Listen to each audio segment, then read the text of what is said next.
تو جو بیت رہی تھی بلال پر، ابو فقیہ پر، زنیرہ پر، جو ان پر بیت رہی تھی، جو خباب پر بیت رہی تھی، جس طرح ہلاک کیا گیا ہے حضرت سمیہ کو، حضرت یاسر کو، یہ ساری تکلیفیں انہیں بھی تھی، لیکن کیا اس کا یہ بالواسطہ ایذا محمد کے لیے نہیں تھا صلی اللہ علیہ وسلم، آپ کے ساتھی، آپ کے جانثار، لیکن آپ ان سے بھی کیا کہیں، فصبروا فصبروا فصبروا۔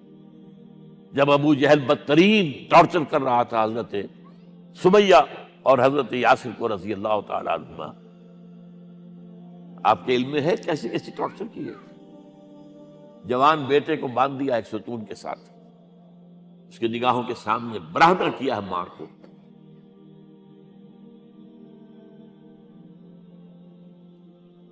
ہاتھ میں ایک مورتی ہے،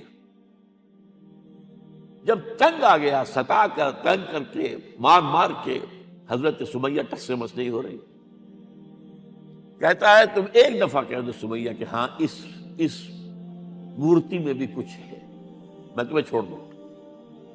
انہوں نے تھوک دیا، برچھا مارا ہے شرمگاہ کے اندر،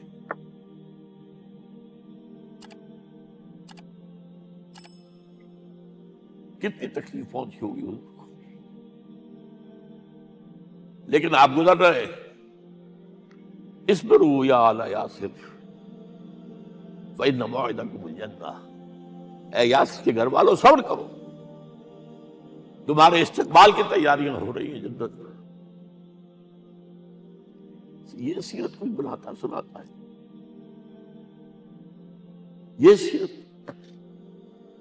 یاسر کے ساتھ کیا کیا ہے؟ 4 اونٹ نر سانڈ، اور ان کے ساتھ رسے باندھ کر، ایک رسے سے ان کا ایک بازو باندھا، ایک سے دوسرا بازو، ایک سے ایک ٹانگ، دوسرے سے دوسری ٹانگ، انہیں دوڑایا ہے کہ پرکھتے ہو جیسے قسم کے۔ یہ دین ایسے ہی قائم نہیں ہوا، عدل و انصاف کا نظام ٹھنڈے ٹھنڈے قائم نہیں ہوتا، گھر میں آرام سے بیٹھے ہوئے قائم نہیں ہوتا۔ اور سنیے، 3 برس شیب بنی ہاشم کے اندر قید ہے، 3 برس ٹوٹل بائیکاٹ، ایک گھاٹی، ادھر پہاڑ ادھر پہاڑ، دونوں طرف جو ہے پہرے، کوئی کھانے پینے کی چیز اندر نہیں جائے گی، اور پورا خاندان بنی ہاشم، وہ بھی کہ جو ایمان نہیں لائے، وہ قبائلی زندگی تھی نا۔ بنو ہاشم چونکہ حضور کو پشت پناہی چھوڑنے کو تیار نہیں ہوئے، ابو طالب نے آخری وقت تک بھی ساتھ نہیں چھوڑا۔ ہاں، آخری وقت کے قریب ایک بات ہو گئی تھی، ایک مرتبہ تو ہوا کہ وفد آیا ہے قریش کا کہ اپنے بھتیجے کو روک لو، وہ ہمارے معبودوں کی توہین کرتا ہے۔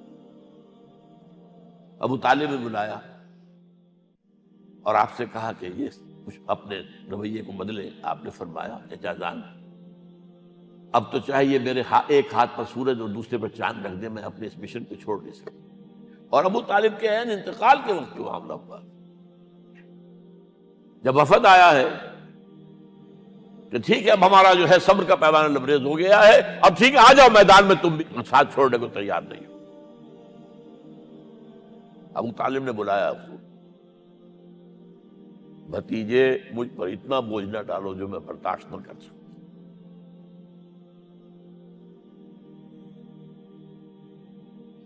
حضور کی آنکھوں میں آنسو آ گئے۔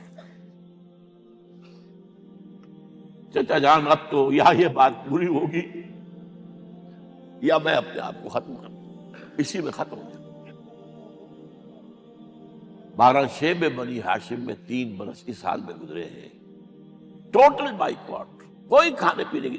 کچھ لوگ تھے شریف النفس، مثلا حکیم بن حزام تھے رضی اللہ تعالی، اور بعد میں ایمان لے آئے۔ حضرت خدیجہ کے وہ رشتہ دار تھے، وہ پہاڑ پر چڑھ کر ایک طرف سے رات کی تاریکی میں، دونوں دروازے تو بند ہیں، پہاڑ پر چڑھ کر چوٹی سے نیچے اتر کر کوئی چیزیں کھانے پینے کی دے آئے بس صلی اللہ علیہ وسلم۔ کوئی اور ایک آدھ ہوگا ایسا۔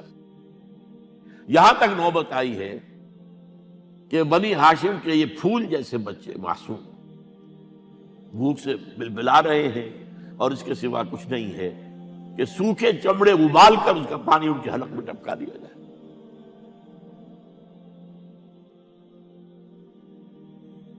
اور جو ہوا وادی طائف میں، جب مکے والوں نے فیصلہ کر لیا کہ آپ قتل کر دو، ابو طالب بھی فوت ہو چکے، اب کوئی اندیشہ نہیں، کوئی خانہ جنگی شروع نہیں ہوگی،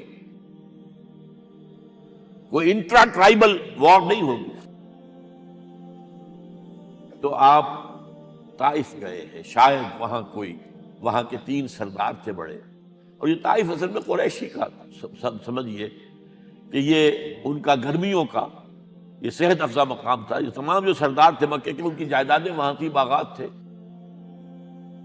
اور وہاں کے بھی 3 سردار تھے، تو شاید ان میں سے کسی کو اللہ توفیق دے دے۔ وہاں گئے ہیں اور صرف ایک ساتھ ہیں، حضرت زید بن حارثہ، حضرت ابو بکر بھی ساتھ نہیں، سائے کی طرح ساتھ رہنے والا بھی ساتھ نہیں تھا۔ وہاں جا کر جو آپ نے تینوں سے بات کی ہے، تینوں نے وہ باتیں کہی ہیں جو کلیجے کو چیر جائے، اور اس میں کیا ہو رہا ہے، اسٹریٹ ارچنز جو کہلاتے ہیں ہمارے یہاں، چھوکرے گلیوں کے، انہیں اشارہ کر دیا ذرا ان کی خبر لو، اب وہ پتھراؤ کر رہے ہیں۔ جیسے ہمارے ہاں کوئی آ جاتا ہے، کوئی نیم پاگل یا کوئی اور کسی طرح کا مست قسم کا آدمی، اور اس کے اوپر چھوکرے چاروں طرف ہوں اور ستا رہے ہوں، یہ نقشہ تھا، اور طائف کی گلیاں تھیں، اور محبوب رب العالمین تھے۔ ادھر سے پتھر آ رہے ہیں تو زید بن حارثہ رکاوٹ بن گئے، لیکن پیچھے سے آ رہے ہیں، وہ کیسے روکیں گے؟ پیچھے جاتے ہیں تو ادھر سے آ رہے ہیں۔ جسم لہو لہان ہے، خون رس رس کر زخموں سے جوتیوں میں آ کے جم گیا ہے۔ پھر وہاں سے آپ نکل کر گئے ہیں، ایک باغ میں تھوڑی سی پناہ لی ہے تھوڑی دیر کے لیے، جوتے بڑی مشکل سے اترے ہیں، خون جمع ہوا، اور وہ جو پھر دعا نکلی ہے آپ کے، وہ کلیجے کو چیر جانے والی ہے۔ اللہم الیک اشکو ضعف قوتی وقلت حیلتی وحوانی علی الناس، اے اللہ تیری جناب میں فریاد لے کر آیا ہوں، اپنی قوت کی کمی کا، اپنے وسائل کی کمی کا، اور لوگوں میں جو رسوائی ہو رہی ہے، الی من تکلنی الی بعید یتجہمنی او الی عدو ملکت امری، مجھے کس کے حوالہ کر دیا ہے؟ مجھے دشمن کے حوالے کر دیا، جو چاہے میرے ساتھ کر گزرے۔ لیکن پھر مقام عبدیت کا ظہور ہوتا ہے، ان لم یکن علی غضبک فلا ابالی، اے اللہ اگر تو ناراض نہیں ہے، مجھے اندیشہ یہ ہو گیا کہ کہیں تو ناراض تو نہیں ہو گیا ہے، کہیں تو نے میرا ساتھ تو نہیں چھوڑ دیا ہے۔ اگر تو ناراض نہیں ہے تو مجھے کوئی پرواہ نہیں، جو ہو سو سر تسلیم خم ہے، جو مزاج یار میں آئے۔ واپس آئے ہیں تو مکے میں داخل نہیں ہو سکتے تھے، وہاں تو قتل کا فیصلہ ہو چکا۔ بہرحال یہ چند باتیں میں نے آپ کو بتائی، باقی تو یہ کہ غار ثور ہے کیسی کیسی، اور پھر غزوہ بدر سے پہلے کی رات ہے، اور وہ آپ کا زندگی کا طویل ترین سجدہ ہے۔ اس میں جہاں تک یہ الفاظ بھی آپ نے کہہ دیا، اللہ اگر کل یہ جو 313 یہاں جمع ہیں اگر یہ ختم ہو گئے تو پھر قیامت تک تیرا نام لینے والا کوئی نہیں ہوگا، میں آخری رسول اور میری یہ 15 برس کی کمائی ہے۔ اس وقت کہا حضرت ابو بکر نے، وہ پہردار کی حیثیت سے کھڑے تھے، کہ حسبک حسبک حضور بس کیجئے بس کیجئے۔ بہرحال بدر ہے، احد ہے، زخمی ہوئے ہیں، دندان مبارک شہید ہوئے ہیں، خون اتنا بہا ہے کہ بے ہوش ہو گئے ہیں، اور خبر اڑ گئی ہے کہ آپ شہید ہو گئے۔ یہ سب کچھ، اور سب سے بڑھ کر حمزہ کی لاش سامنے آئی۔ کیسی لاش؟ ناک کٹی ہوئی ہے، کان کٹے ہوئے، پیٹ چاک کر کے کلیجہ چبایا ہوا ہے۔ کس طرح برداشت کیا ہوگا آپ نے؟ اپنے اوپر طاری کر کے دیکھیں، یہ حمزہ کون ہے؟ چچا ہے، دودھ شریک بھائی ہے، خالہ کا بھائی ہے، ساتھ کا کھیلا ہوا ہمجولی ہے، اور اس کی لاش ہے۔ جو قلب اطہر پر بیت رہی تھی وہ مدینے میں آ کر ایک بڑا ماحول بدلا ہوا تھا، تب وہ بات سامنے آ گئی تو مختلف گھروں سے عورتوں کے بین کرنے کی آوازیں آ رہی تھی، اس لیے کہ اس وقت تک بین کرنا حرام نہیں قرار دیا گیا تھا، ممنوع نہیں تھا۔ آوازیں سن کر حضور کی زبان مبارک سے نکل گیا اما حمزہ تو فلا بواکی لہو، ہائے حمزہ کے لیے تو کوئی رونے والی بھی نہیں ہے۔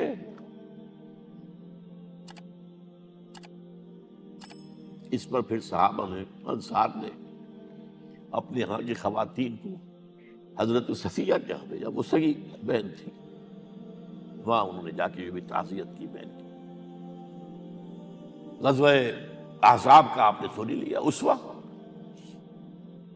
اسوہ رسول پر نہ معلوم کیا کیا باتیں لوگوں میں مشہور ہو گئی۔ وہ اسوہ کیا تھا؟